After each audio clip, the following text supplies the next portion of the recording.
Alô. Bem, bom dia, companheiros e companheiras. Senador, obrigado aí pelo convite de podermos estar aqui e também de agir prontamente, né? Porque, na verdade, fomos pegos de surpresa, e eu tão de surpresa porque a gente estava organizando o ato em defesa da Petrobras e da democracia, que fizemos com grande sucesso em São Paulo, em vários pontos do Brasil, né? E nem tive tempo de preparar algo assim, mas dizer o seguinte: eu até um mês atrás era secretário-geral da Confederação Nacional dos Metalúrgicos da CUT, agora no novo desafio como secretário-geral da CUT São Paulo, e eu fui responsável de organizar uma comitiva em 2002 de trabalhadores, né, o governo e empresários da Alemanha, para entender como é que funcionava o chamado Kurzarbeit, que existe há mais de 50 anos na Alemanha, porque a gente visualizava o problema que tinha ainda na economia mundial e que isso, a qualquer momento, poderia chegar no Brasil. E também entendendo que a gente vivia praticamente um pleno emprego, mas os absurdos que tem da rotatividade no Brasil, que não se combate ainda, e você tinha pedidos enormes de seguro-desemprego todo mês. Exemplo, dezembro agora a gente tinha 4,8% de desempregados, segundo o IBGE, mas mesmo assim os pedidos de seguro-desemprego não paravam. Então, uma ferramenta que não estava bem e que a gente entendia que com a crise, a ideia do Programa de Proteção ao Emprego, eu não vou me estender nisso, porque o Clóvis já explicou bem, é uma ferramenta que a gente entende muito boa, aprovada na Alemanha e por um sindicato parceiro nosso que tem 2,5 milhões de sócios pagantes, não é sócio que representa, não é sócio que paga o sindicato e que elege o sindicato e que aprovaram isso há muito tempo. E os companheiros que estiveram nessa comitiva não foram lá falar com o governo alemão, foram conversar com o governo alemão, foram conversar com os sindicatos e foram nas empresas conversar com os trabalhadores e entender como esse mecanismo funciona. Ou seja, o que eu percebo é que querem matar a criança no ninho. Né? Querem matar a criança no ninho porque logo quando o governo apresentou, e aí a gente tem que saudar o governo, porque nós negociamos muito tempo o movimento sindical com o governo para aprovar isso, e aprovou nos moldes que o movimento sindical queria. E na sequência que foi editar a LMP, existia um monte de emendas aí parlamentares, algumas não comprometiam. Agora, essa é um absurdo. Aí me causa surpresa, eu acho que o companheiro do DIAP falou bem, eu não vejo, só se tiver alguém no Ministério do Planejamento, mas o governo não. Porque o companheiro Feijó, que inclusive esteve nessa comitiva, estava lá defendendo o tempo todo ser contra essa emenda do parlamentar em questão, o Daniel Vilela. Que, para mim, na verdade, ele está lá a mando de algum empresário, porque os empresários no Brasil, por mais que o governo não faça, por mais que dê incentivo, eles querem viver na mamata. Eles não querem capitalismo, eles querem viver no feudalismo, porque eles não investem. E aí nós estamos tendo vários problemas, né? Então, eu não quero ser muito longo e quero dizer o seguinte: foi citada aqui a questão da crise. O meu setor, o setor da indústria, a gente já tinha um problema na siderurgia, em virtude da China, e por isso que a gente buscava alguma alternativa ao seguro-desemprego. E agora o setor automotivo, esse ano já teve uma queda de 22% e já vinha caindo desde o ano passado. Então, nós temos hoje 20 mil trabalhadores já em PPE. Inclusive, a empresa do qual eu sou funcionário vai implementar o PPE a partir de janeiro. Ou seja, tem trabalhadores lá que vão entrar no PPE, inclusive eu, né, que sou funcionário e recebo pela empresa.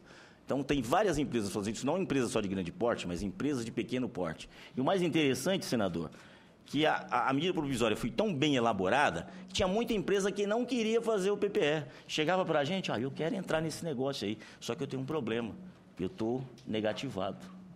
Então, você está negativado, meu amigo, cuida da tua vida. Então, muitas empresas não fizeram porque eles estão negativados querendo dar golpe. Então, isso tem que ter bem alerta, porque eu vi um comentário aqui de se acabar com a MP, eu discordo plenamente, até porque já tem trabalhadores envolvidos. O que eu acho que tem que fazer é isso, tem que vetar essa emenda. Se não vetar no Senado, se não vetar de novo aqui no plenário da Câmara, que a presidenta vete, se puder vetar, ou, como o companheiro da Ana Matra colocou aqui, que vá para o Supremo. Porque é um absurdo. E tão absurdo Deixa eu fazer uma parte agora. Eu concordo com tudo que tu falou. Mas se a presidenta não vetar essa emenda, é o fim do mundo. Exatamente. A senhora não tem mais razão de dizer que está lá eleita pelo Partido dos Trabalhadores. Se ela não vetar, por amor de Deus, daí é de chorar. Eu que já estou muito indignado, vamos ter que chorar e ter que agir. Mas eu estou convencido que ela vai vetar. Se caso acontecer, ela vai vetar. Eu estou até confiante nesse aspecto. Eu acredito também, até porque ela já vetou algumas coisas que a gente pediu ela vetou. E vetou. E aí a gente vê assim uns absurdos no Brasil. Eu vou falar rapidinho, já que eu tenho 10 minutos, ainda tenho 5, mas vou concluir, por exemplo, Operação Lava Jato. É vergonhoso isso, porque faz mais de 1 ano e meio. Aí você, mesma coisa, Fernando, você leva seu carro no Lava Jato, você quer que ele saia limpinho, bonitinho, né? Mas você quer que ele saia funcionando lá do Lava Jato. O que parece que no Brasil essa operação é para acabar com o Brasil, para quebrar tudo. Porque o que eles estão fazendo? As empresas nacionais estão sendo condenadas, não pode mais fazer nada. Mas as empresas estrangeiras continuam funcionando. A Samsung mesmo, que está envolvida no caso do Eduardo Cunha, continua operando, né? A Kawasaki, o estaleiro Jurong, chinês. Agora, as brasileiras estão sendo condenadas. Mais absurdo a gente vê hoje que promotores, aí veio aquela coisa que eu comentei aqui, senador, sobre a questão de Montesquieu, que a gente tem que entender que os poderes são independentes. Como nós não elegemos um poder legislativo pró-trabalhador, é o que se diz o diabo, que é o mais conservador dos últimos tempos, e também temos um judiciário conservador, nós estamos tendo promotores indo aos Estados Unidos entregar a nossa Petrobras. Os promotores estão vindo aqui, americanos, pegar provas da Petrobras. Quando teve o acidente do Legacy com o avião da Gol, o que aconteceu com os pilotos americanos? Porcaria nenhuma. A Cisco foi condenada aqui no Brasil por contrabando. O que os Estados Unidos fez? Nada. A Chevron, crime ambiental, o que aconteceu com a Chevron nos Estados Unidos? Nada. Aí nós estamos vendo aqui, aí está na grande TV Globo, os caras comemorando que a Petrobras vai pagar 1,6 bilhão. Ou seja, nós temos um bando de salafrária aqui na imprensa que estão querendo acabar com o nosso país, na verdade, ou com uma grande empresa que representa 70 mil empresas abaixo dela, e abaixo dela tem as grandes construtoras que representam hoje no Brasil, tem companheiros aqui da construção civil, 500 mil trabalhadores que estão paradas, demitidos. Então, um dos grandes problemas da crise se chama Operação Lava Jato, que não se faz os acordos de leniência para resolver os problemas, como resolveram na Operação Mãos Limpas na Itália, que se condena a pessoa. Se o cara é ladrão, é corrupto, tem que ser condenado, mas a empresa, pessoa jurídica, não. O que nós estamos vendo no Brasil é um assinte, pessoas sendo demitidas. E isso tem reflexo no setor que eu trabalho, porque se as grandes construtoras não estão trabalhando, não se compra caminhões, não se compra tratores, não se compra automóveis para as frotas, e esse é o reflexo que a gente tem no país. E eu estou vendo muita gente calada, um juiz de primeira instância mandar no país. É um absurdo, ele pode estar certo, pode estar correto, mas um juiz de primeira instância parar o país é só no Brasil, né? E no Brasil a gente não tem a oportunidade de eleger juiz como tem nos Estados Unidos, né? Você elege o juiz de primeira instância, aqui a gente não tem. Então é um poder que não é democrático, é conservador, e o que nós estamos fazendo? Eu estou vendo muito pouca gente aqui, foi bem lembrado, eu acho que a gente tem que mobilizar mais a CUT, as outras centrais sindicais, Força Sindical, eu vi um companheiro com a camisa aqui, mas aqui está bem representada a nova central, a CSB. Eu acho que é isso, senador.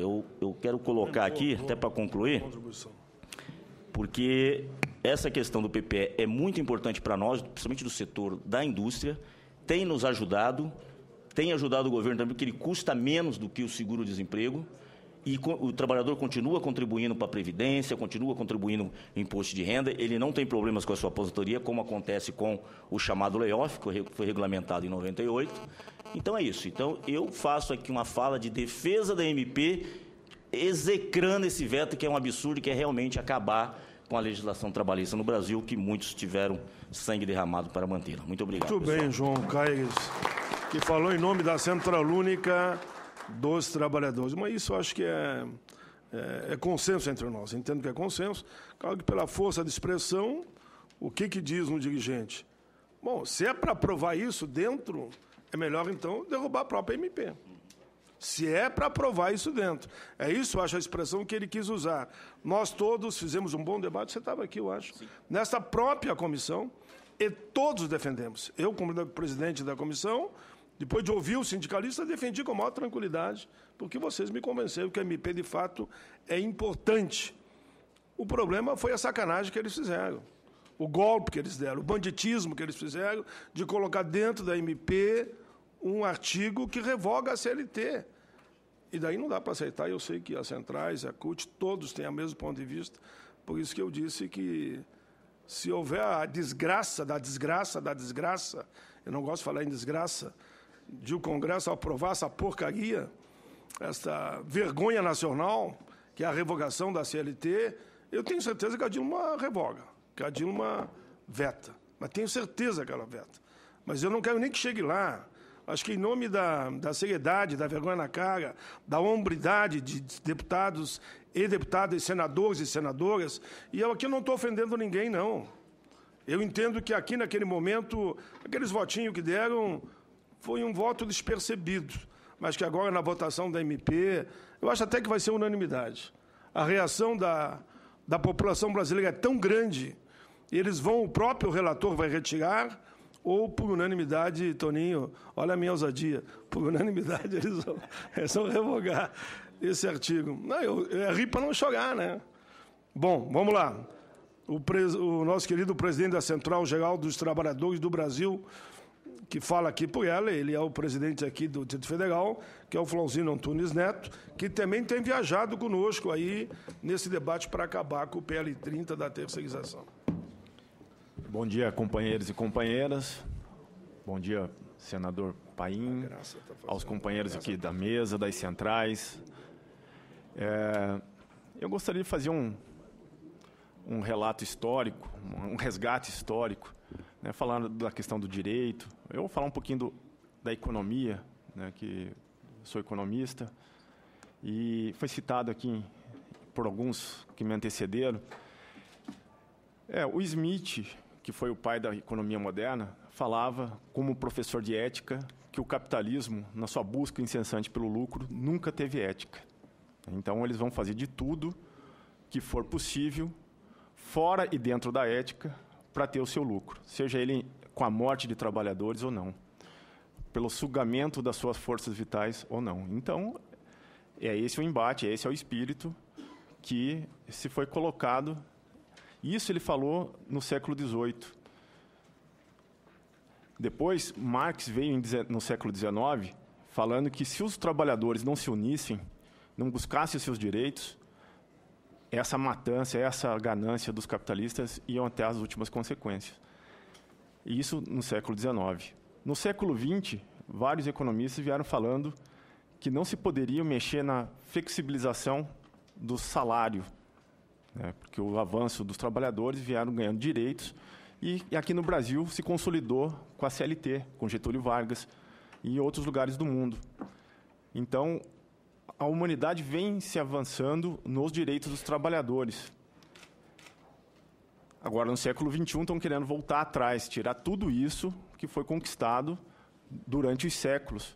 A redução de jornada com redução de salário, eu não concordo de jeito nenhum, que essa PPE está aplicando na medida provisória 680. Então, nós teríamos que partir para a redução da jornada com a manutenção dos salários, coisa que o Postman defende há muito tempo, e nós não estamos vendo essa defesa. Por mais que a crise esteja aí, o problema não é nosso. A crise é do empresariado, não dos trabalhadores. Temos que estar junto para unir, que se a empresa não tem emprego, é uma outra discussão. Falou aqui o presidente da Anamatra, na época do Fernando Henrique, o desemprego chegou a 20%. Em média, no Brasil, nos grandes centros. E não teve essa proposta colocada aqui. Hoje, com o Lula, o desemprego chegou a quase 3%, 4%, chegamos no nível de pleno emprego. Agora, com a Dilma, com 7%, ela vem colocar isso daqui em questão. Eu acho que é um absurdo tirar direito dos trabalhadores com uma crise não tão instalada no nível de emprego ainda. Nós não podemos ficar se antecipando, falando que tem uma crise no emprego, sem saber qual é a verdadeira causa.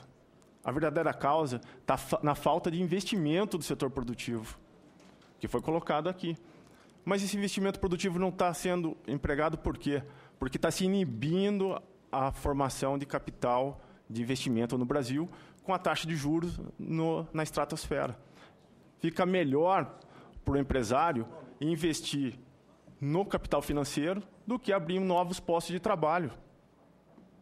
A crise está instalada aqui, na política de juros. A gente não tem uma política nacional de indústria. O próprio companheiro da CUT falou aqui, a indústria nacional está sendo sucateada, porque o setor estrangeiro tem juro baixo no exterior e investe aqui. Nós, brasileiros, não temos a mesma facilidade porque o juro está alto. O imposto está sendo aumentado. Do ano passado para cá, foi liberado o preço dos custos administrados pelo governo, que é a gasolina, que é o gás, a eletricidade e tudo mais, está sendo repassado por preço. E quem está pagando essa conta? O trabalhador. É porque com um preço alto as pessoas deixam de consumir, deixam de gastar e vai aonde? Refletindo no emprego.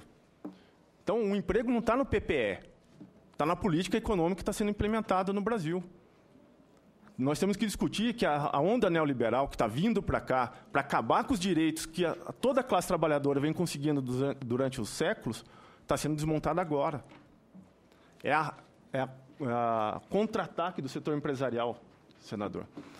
Eles querem tirar o lucro em cima das costas dos trabalhadores. Porque do lado financeiro está sendo exprimido, porque hoje a gente acompanha na Grécia, na Europa, nos Estados Unidos, que o setor financeiro é o que manda no mundo hoje. Então, eles querem essa política de juros altos, espremendo o lucro do empresariado. E para onde que ele corre? Em cima do lombo do trabalhador, que fica ali horas e horas, trabalhando, gerando lucro, e eles absorvendo esse lucro. Então, o embate capital-trabalho está muito grande, porque o setor financeiro está hegemônico. Nós temos que combater isso daí. É isso que está em voga hoje. Em contrapartida, o governo federal se abaixa essa política neoliberal, fazendo medidas provisórias, que o João Domingos colocou aqui no início, contra a Previdência, as 664, 665, ao direito defeso, a todos os avanços da classe trabalhadora aqui no Brasil, todos os direitos estão sendo jogados no lixo para um ajuste fiscal para garantir o pagamento dos juros. Isso aqui ninguém foi falado, ninguém se alertou para isso, que a causa, o início de todo o combate dos direitos trabalhistas que estão sendo colocados no Brasil estão na política econômica defendida pelo governo federal. Nós temos que atacar isso para garantir que o Brasil se desenvolva, que o Brasil gere emprego, que o Brasil tenha seus direitos trabalhistas garantidos, que o povo brasileiro tenha o direito de ter seu salário garantido para manter toda a estrutura familiar que a gente tem até hoje. Então, a discussão, para mim, do PPE era para se acabar. Então, se é isso, a emenda, então, é um negócio nefasto, fim do mundo, que a gente está vendo numa situação de um exército industrial de reserva, né, que está sendo aumentado. O patrão chega e fala, se você não trabalhar na minha regra, você está fora, o trabalhador vai negociar de qualquer maneira, sem garantia nenhuma. Tá certo? A legislação tem que ser a garantia do trabalhador.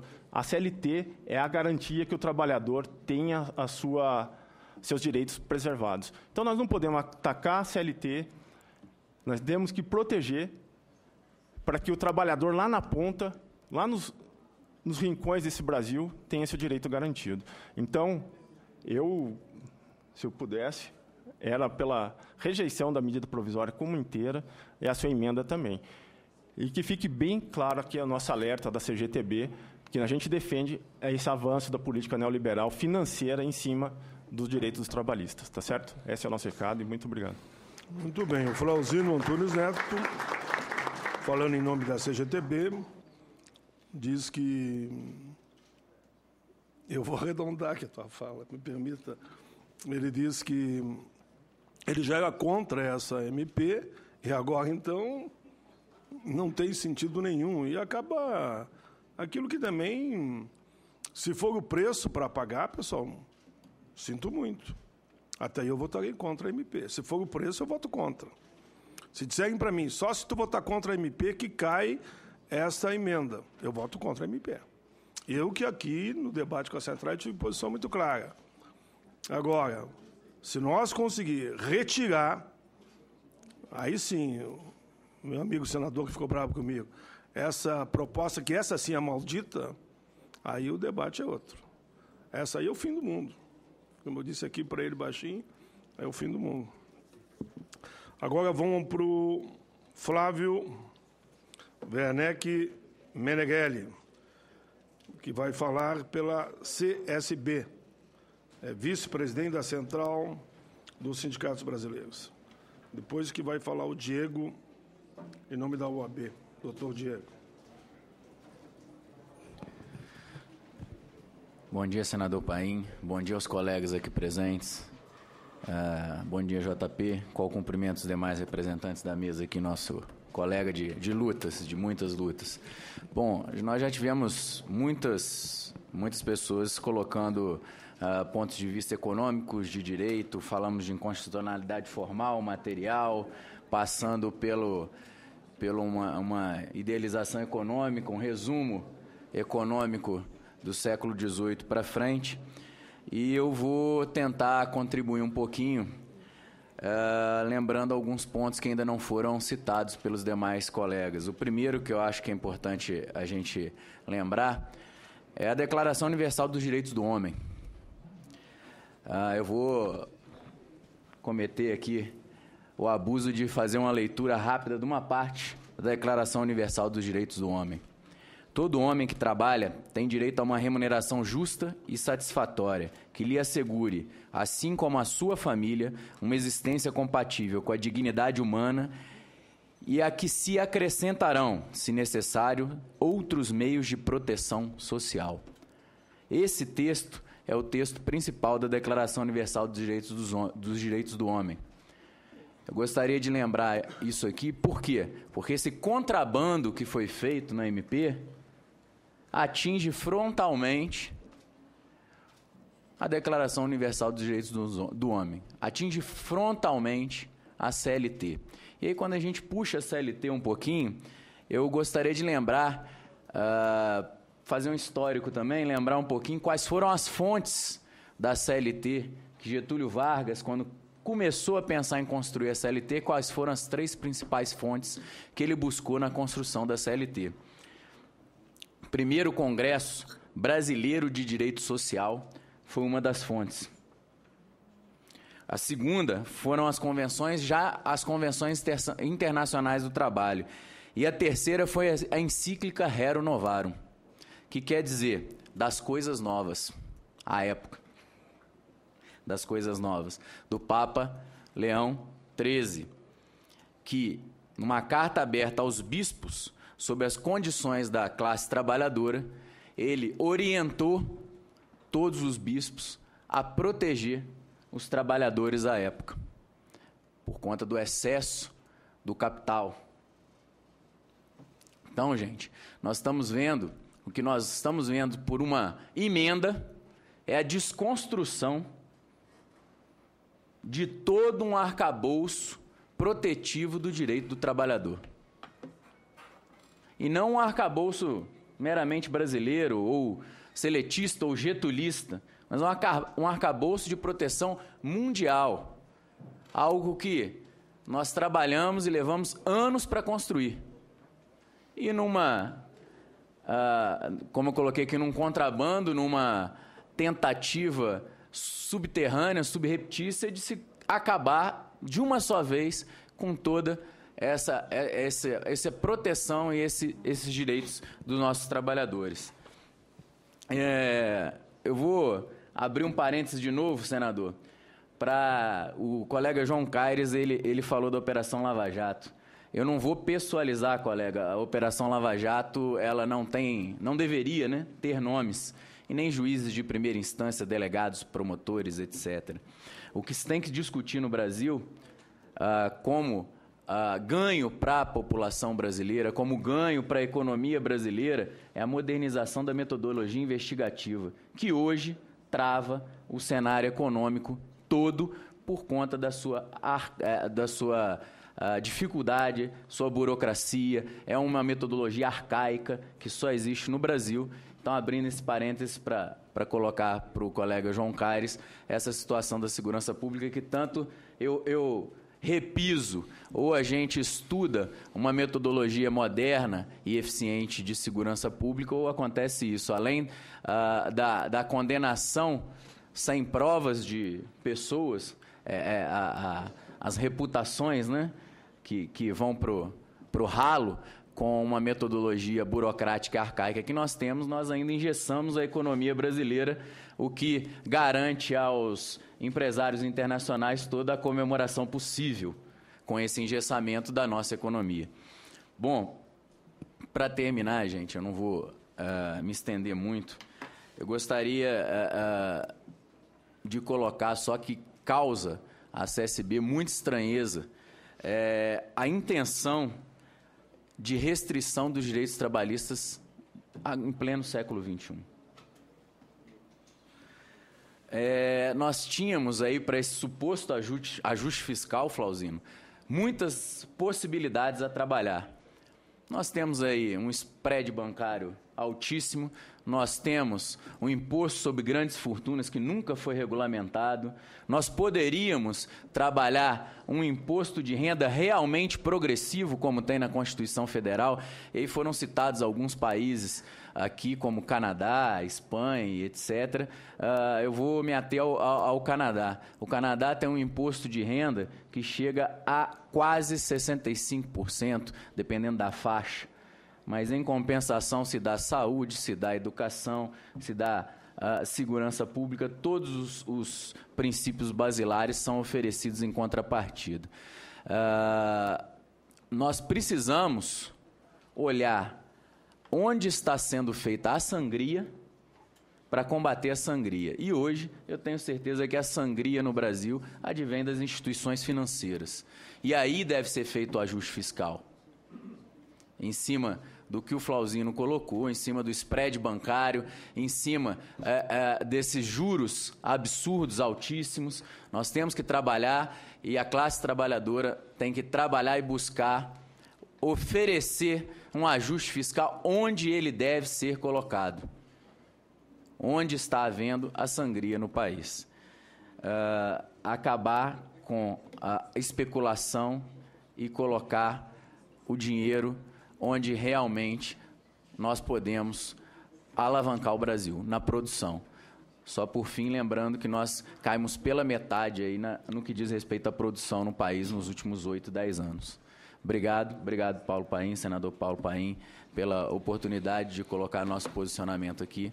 E, repiso, a Central dos Sindicatos Brasileiros também assina pela rejeição da MP, se vier com esse contrabando.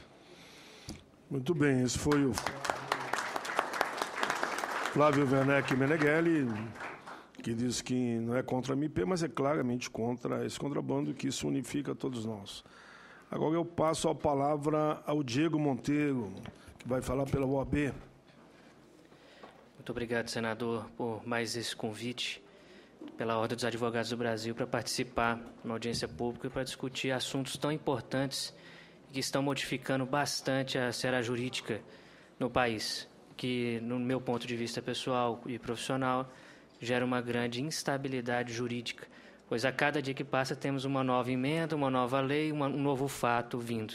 Então, senador, eu lhe cumprimento em nome de toda a mesa também, de todos os presentes.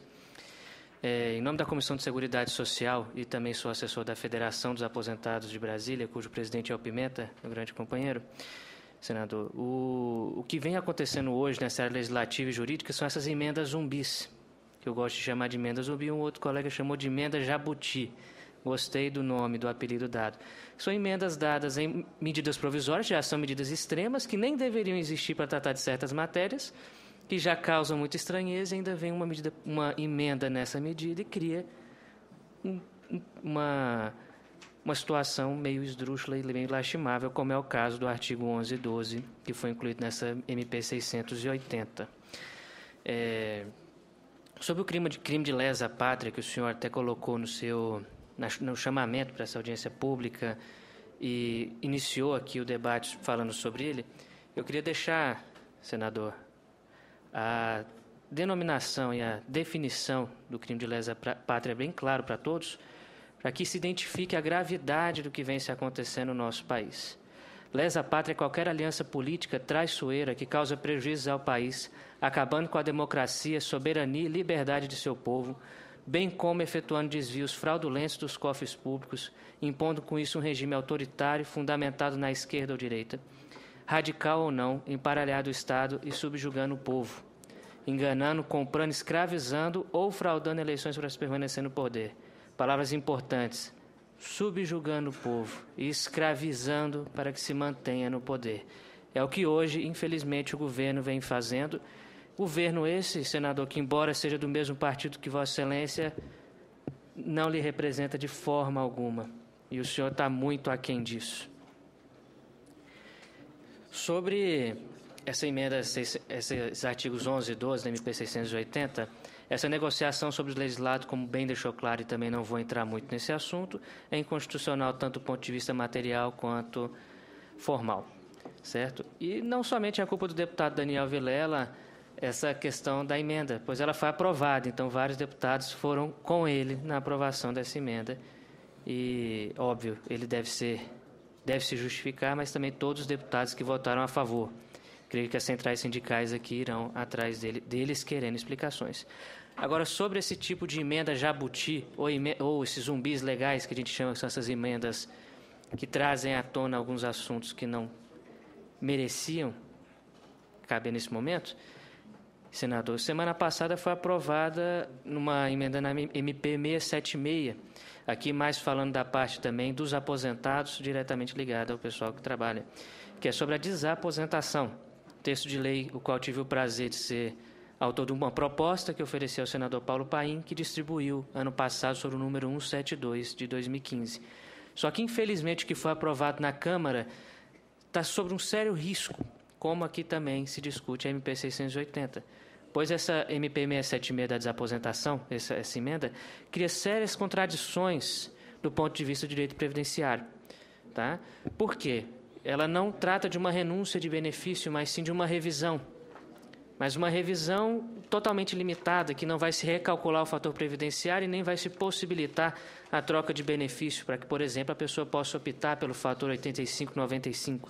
Né? Essa regra é totalmente distoante e contraditória ao artigo 122 da Lei 8.213, a Lei de Benefícios da Previdência, que prevê e estabelece que o melhor benefício deve ser o deferido. Então, com essa nova revisão, né, se traria uma grande contradição, inclusive porque ela incluiu, como é uma vitória e ao mesmo tempo não é, a questão do auxílio-doença e do auxílio-acidente podendo ser percebido pelo trabalhador aposentado que voltar a trabalhar. Mas várias dúvidas permeiam essa situação, em especial a cumulatividade, o recebimento cumulativo de benefícios, onde hoje a própria lei veda esse benefício cumulativo, mas em uma emenda, essas emendas zumbi, essas emendas jabutis, que inserem uma situação nova completamente ilegal, que contraria a própria lei que ela está alterando. Né? Quanto a isso também, tem a questão do período base de cálculo desses novos benefícios e o recebimento ad eterno, às vezes, do auxílio-doença.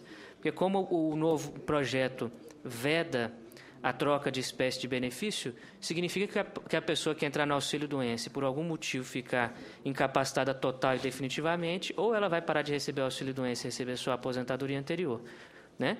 Ou ela vai receber ad eterno o benefício de auxílio-doença junto com a aposentadoria, que seria também, do ponto de vista jurídico, ilegal. E tem a questão do teto também. Como ficaria o teto de recebimento de benefícios cumulativos? Se ele seria respeitado ou não? Então, todas essas situações, entre outras questões, devem ser enfrentadas, senador. E eu até faço a proposta da realização de uma audiência pública sobre a questão da desaposentação, esse novo projeto, porque ele gera um risco grande à tese, que já vem conquistando aí até o STJ, temos procedência em tudo, e também sobre o déficit da Previdência, que muitas vezes é utilizado como forma de afastar direitos e de afastar a luta social pelos direitos previdenciários dos aposentados, pensionistas e idosos do nosso país. Bom, quanto a... Também ainda sobre essa MP que foi feita, sobre essa emenda, ela cria uma distinção inconstitucional do nosso ponto de vista sobre dependentes, que lá ele diz que o dependente é entre homem e mulher, ou seja, só poderia pegar pensão a entidade familiar, que segundo a concepção da Câmara agora com o Estatuto da Família, a entidade familiar é só a relação entre homem e mulher. E essa modificação não foi inserida, Abel Prazer, ela foi inserida de propósito, sem citar especificamente homem e mulher, mas colocou a tal da entidade familiar, e, segundo a Câmara, agora é só a relação entre homem e mulher. Ou seja, o direito social do movimento LGBT, dos homossexuais, cairia por terra. Eles já conquistaram o direito que está caindo, que é exatamente o que se trata aqui na MP 680. São direitos conquistados há muitos anos, há mais de 70 anos, pela CLT e por várias lutas das centrais sindicais e dos sindicatos, e que hoje, ao bel prazer de um político ou de uma classe social, provavelmente dos empresários, né, se restringe esses direitos sociais, gerando um retrocesso social. E sobre o retrocesso, eu cito até uma grande colega minha amiga, a doutora Thais Riedel, que é a presidente da Comissão de Seguridade Social da OAB, que escreveu um livro sobre a vedação do retrocesso social. Do ponto de vista jurídico, entendemos ser inconstitucional retroagir direitos em fase de uma situação de crise atual, que é o que o país vem fazendo, que é o que o governo vem fazendo. Restringe direito de quem precisa para sanar do ponto de vista, muitas vezes, econômico da situação. Por fim, eu queria chamar a atenção também sobre o veto 29, que é o do reajuste dos aposentados e pensionistas do RGPS, do Regime Geral, né, que é o INSS, que está até hoje na Câmara e não foi votado, né? Deve-se derrubar esse veto 29 e que os aposentados tenham o mesmo reajuste que o salário mínimo. Quanto à mobilização, vocês tanto citaram, eu até dou um conselho de paradigma de mobilização ao que tem sido feito pelos servidores do Judiciário. Uma mobilização completamente articulada de todas as centrais, todos os sindicatos, associações que lidam com os servidores do Judiciário e que estão completamente enraizados na situação, aqui direto com vovozela, com buzina de gás, e eu creio que vocês devam começar a fazer isso agora, porque é pressão, e isso só vai cair mediante pressão, tá? E nós repudiamos também a questão desse crime, que vem, não crime, né, mas essa ilegalidade de sempre reduzir direitos de quem precisa, em face, por exemplo, como foi citado pelo Dr. João Caires aqui, da Lava Jato. Quem está pagando o pato, literalmente, é a classe trabalhadora, é literalmente quem sustenta esse país. Isso deve botar um fim imediatamente. Muito obrigado, senador, e muito obrigado a todos.